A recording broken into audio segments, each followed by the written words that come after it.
Du nouveau chez Callaway ou plutôt du nouveau chez Odyssey. Une ligne blanche en forme de fléchette pour bien s'aligner, voici les nouveaux putters Dart.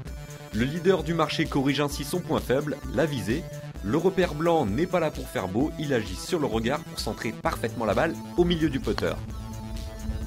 C'est l'évolution de ce qu'on avait fait en two ball et en marksman.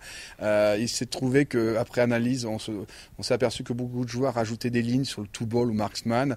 Donc on a décidé de faire un putter avec une ligne. Il y a obligatoirement, quand on s'aligne devant la balle, le positionnement de balle au plein milieu du sweet spot et un vrai accompagnement de la balle. Donc en sachant qu'il faut faire un tiers, 2 tiers ou 50-50 pour l'accompagnement de la balle, c'est un putter fantastique. Il utilise l'insert White Ice, qui est un insert un peu plus firm, qui est tout à fait adapté à la nouvelle génération de balles, qui est en général plus soft.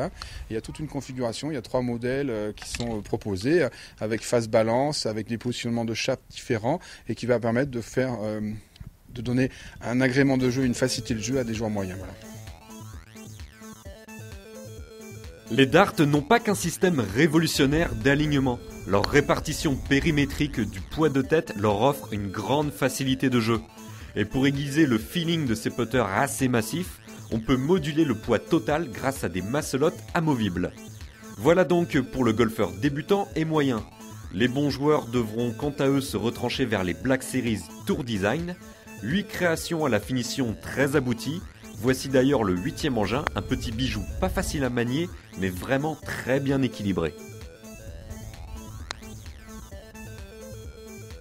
Et parmi les 70 putters d'Odyssey, on finira avec un objet de collection.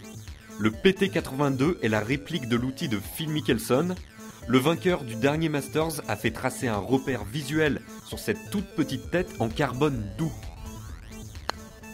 Conçu en édition limitée, on le trouve encore notamment chez Golf Plus au prix de 349 €. Et oui, c'est cher une relique.